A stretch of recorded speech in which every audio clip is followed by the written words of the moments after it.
Hello ladies and gentlemen, my name is Jag and welcome to World of Tanks Blitz. Today we've got lots of big news to discuss, lots to go over, so strap in, sit down, we're going to do this.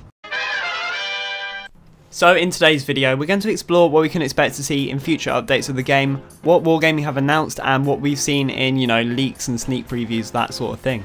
So let's start off with what we know Wargaming is working on.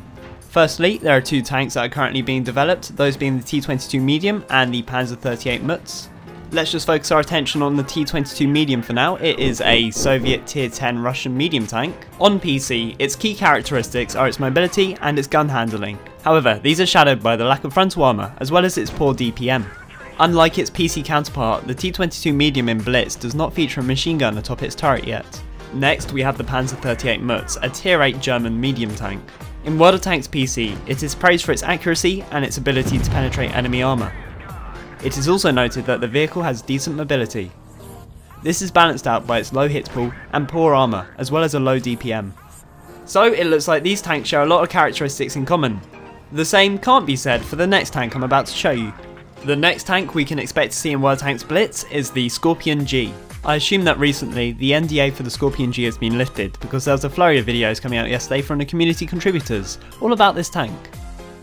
I personally am not a community contributor, even though I contribute to the community. So I am having to scramble like a madman to get this video out to you. I hope you appreciate it, and if you do, leave a like, but let's go into a bit more detail about this tank. So the Scorpion G is a German Tier 8 tank destroyer. In terms of armour, you've got 30mm at the front of your hull and 15 for the turret shields. Basically every shot fired at you is going to penetrate, but that's okay. And the reason for that is that you're not meant to directly engage with any enemy tanks.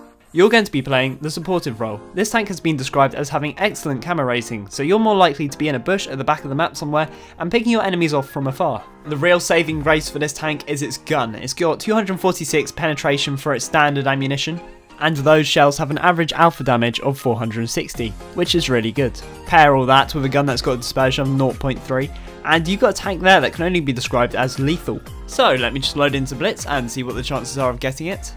Wait, what? Only 1%? Are you taking the Michael? Yes, that's right. This tank only has a 1% chance of dropping, so none of us are basically going to ever see it, so good luck with that one. Moving swiftly forwards to something a little bit more positive, we've got a new map coming out. The footage you're seeing here has kindly been provided by Martin Dogger, and when I say provided, I mean I went and took it without asking. For a full in-depth look at the map, take a look at Martin's channel. He's got some excellent videos over there, and I do recommend taking a look if you haven't already heard of him. But some of the key features of this map are the windmill, the church, the beach, the fact it's layered like a cake. It should all lead to some pretty interesting and dynamic gameplay. A link to Martin's full video will be down in the description below. In other map related news, I hear that Ports Bay may be getting a bit of a revamp, however that has not been confirmed or denied. And the last piece of news that I have for you today comes from the World of Tanks official Discord server. As well as releasing some of the photos for the Normandy map, the Wargaming employee who goes by the name of Ribblestripe mentions "we're bringing avatars."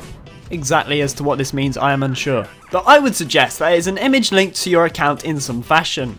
Where it would be displayed is unknown. Now I speculate that we won't see a major update like 5.5 in terms of content until next year, seeing as though we've only just had the update and any following updates will be patches to resolve any issues and maybe some minor balance changes. Last year we had some sales that occurred on Black Friday, so I wouldn't be surprised if we see those again. We've also had confirmation that Wargaming are currently developing a New Year's event, but in my opinion I would prefer a Christmas one, so I'd say that should be the priority over a New Year's event. In anticipation for the potential Blitz fair, I've started saving up some free XP to convert into tickets, which are the main currency for the Blitz fair. So if you don't already have heaps of free XP, I'd start saving up now. And that's all the news I've got for you today. But before I go, I quickly want to mention that I'm trying to reach 2,000 subscribers before next year. I certainly think it's doable, and if you like what I do and haven't already, please do hit subscribe down below, it helps a ton. Anyway, that's it from me. Thank you for watching, and I'll see you next time. Goodbye.